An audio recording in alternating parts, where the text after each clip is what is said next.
Like they say in Nigeria, this one really pained them. This is about the first time government officials will be openly expressing their agony after being denied visas. This is what Nigerians experience on a daily. Many people sleep at embassies or visa centers just to make sure they will be served the next day.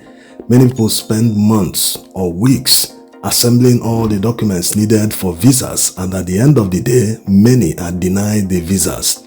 That's why some people who eventually scale through and obtain these visas, they swear that they will never come back to Nigeria. They do everything to make sure they obtain the citizenship of other countries, especially Western countries, so as not to experience the humiliation of submitting documents, even documents from your forefathers, in order to prove that you will not be a problem to the country you want to travel to. While Ribadu and Chief of Defense Staff Musa raised important points while expressing their disappointment from Canada's denial of visas, the points they raised actually showed their hypocrisy, because come to think of it, if they knew that Nigeria needs to work towards getting their respect in the international community, when you consider how they run affairs in Nigeria, it betrays whatever they said today. Anyway, we'll come back to that in a moment. Let's first of all appreciate Canada for denying them visas. Yes, they actually saved Nigerians thousands of dollars in extra code that would have been wasted in this journey that wouldn't add any value to Nigerians. Yes, it's not a must to travel to Canada. Let them face the insecurity in Nigeria. And to imagine that they've never done such a commemoration for all the soldiers that have lost their lives from the front lines while fighting insecurity in Nigeria. They've never done that. They want to go and do that in faraway Canada. Anyway, while many, the accidental patriots, people who can't differentiate between loyalty to an individual and loyalty to country, that's the real patriotism, these people will see it as a disrespect of Nigeria. But reasonable Nigerians know that Canada did us a huge favor.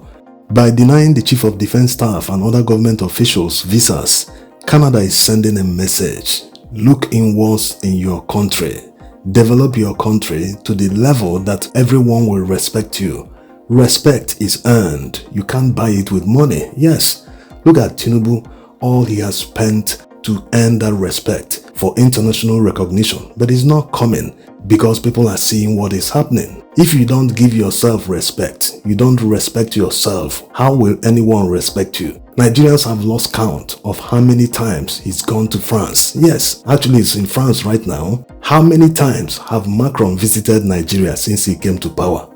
None, not even once. He has never visited Nigeria, not even under his tenure. So why the disrespect?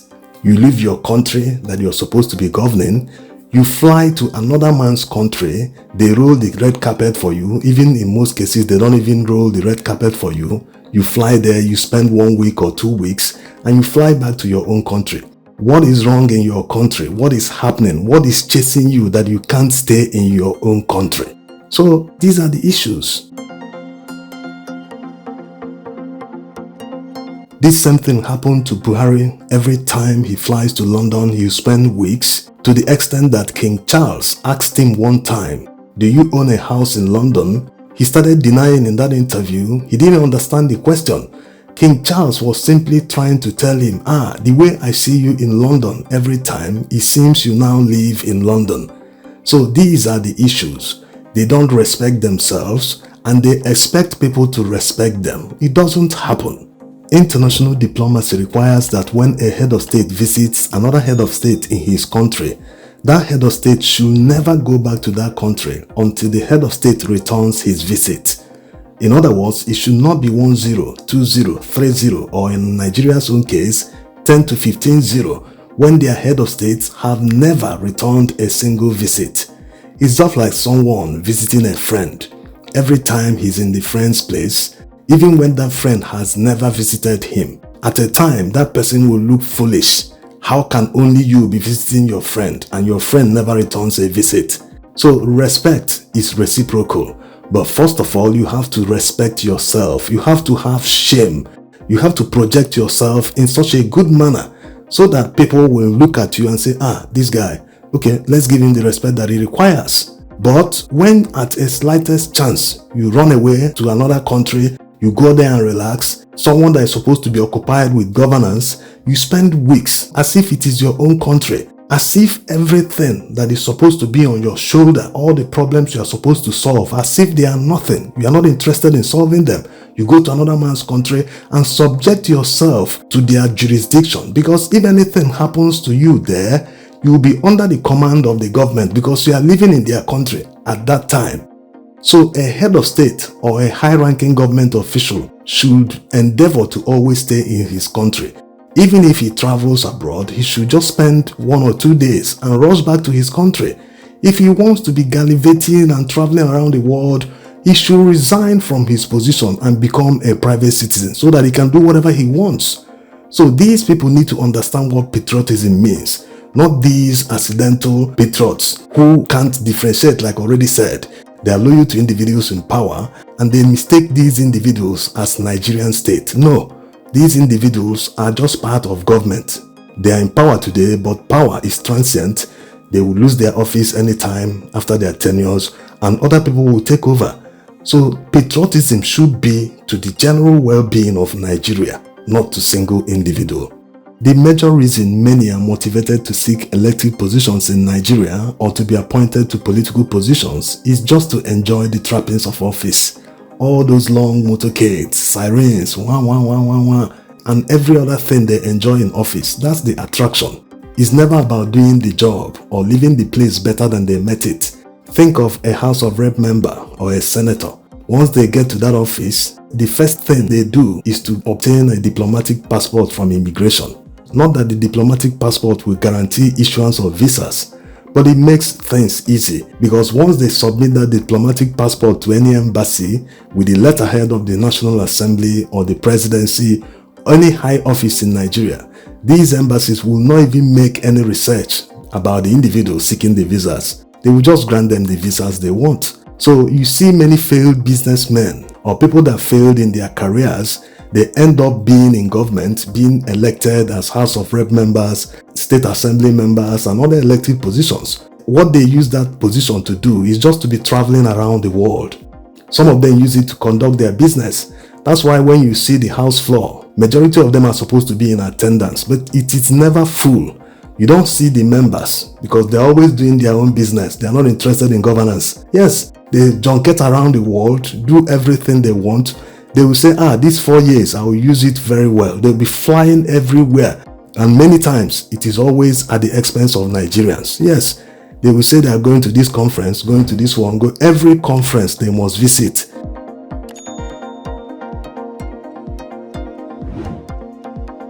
Now, let's hear what Ribadu and the Chief of Defense Staff said. Both of them attended the inaugural lecture of the Association of the National Institute for Security Studies in Abuja.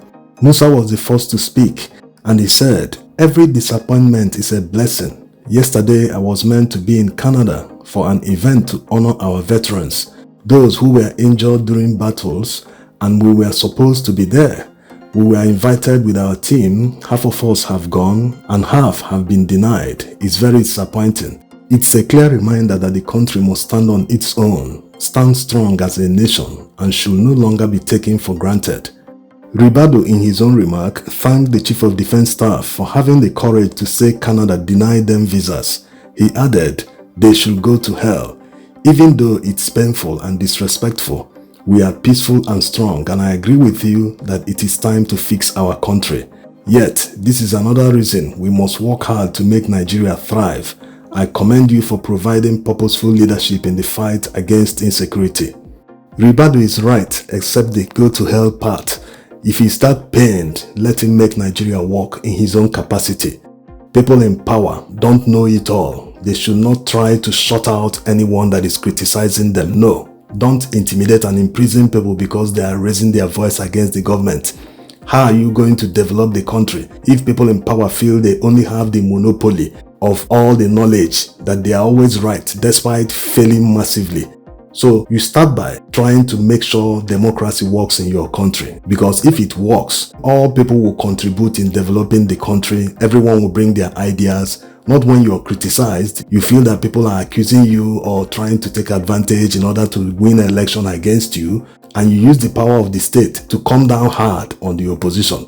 I'm talking about making Nigeria thrive in order to be able to project soft power. We used to be able to project not just soft power in Africa, but also military power, especially in the West Africa sub-region. We did all this for free for our West African neighbors without getting anything in return. Look at other countries that project soft power in the world, including military power. The US, the EU countries, Russia, China, India, Japan, many countries. They all have one thing in common. They all started that charity at home.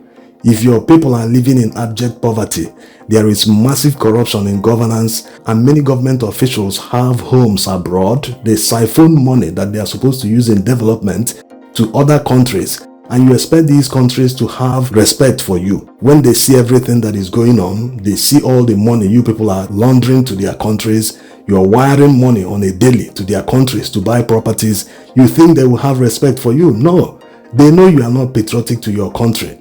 You're only patriotic to yourself, to your stomach, what you can gain, what you can get from the system. That's why when they get to office, they start awarding non-existent contracts in order to steal money and siphon to other countries. If these countries join hands with Canada to continue denying them visas, maybe that message will come home. They will start looking inwards. They will start developing this country because they know they have no other place to run to. If they are not running to other countries, they are making decisions or policies that favor other countries, despite coming from a country that is one of the poorest in the world. Take for instance the recent approval of 500 million naira by the Ebonyi State Governor for Hajj pilgrimage to Saudi Arabia. Can you imagine? One of the poorest states in Nigeria, where many primary schools are dilapidated, with many out-of-school children, and he's now spending 500 million naira for residents of the state to travel to Saudi Arabia, a developed country. You can't compare their GDP with that of Nigeria. Look at the classrooms in Saudi Arabia, compare that to this in Ebonyi State, and he's promoting tourism in a foreign country when he hasn't even done the least he's expected to do in Ebonyi State. He hasn't provided water, he hasn't provided good classroom, he hasn't invested in education, but he finds Hajj as a top priority. So sometimes you question their sanity. Are these people sane? Just like how Tinubu wasted 90 billion naira for Hajj. So other Western countries must join in denying them visas. They are doing Nigerians a huge favor, because if they deny these people visas, they won't have anywhere to run to. They won't have anywhere to siphon money to or launder them. How can you launder money to a country where you can't visit? Imagine if Tinubu holidayed in maybe Akwa Ibom State or Adamawa, Bauchi, or even Abuja. He left Aso Rock to go in a hotel and holiday for like 1 week. Do you know how the economy of that area will be turned around? All that money he's spending in France, spend it in Nigeria. The money will turn around and people will earn money from him holidaying in their state.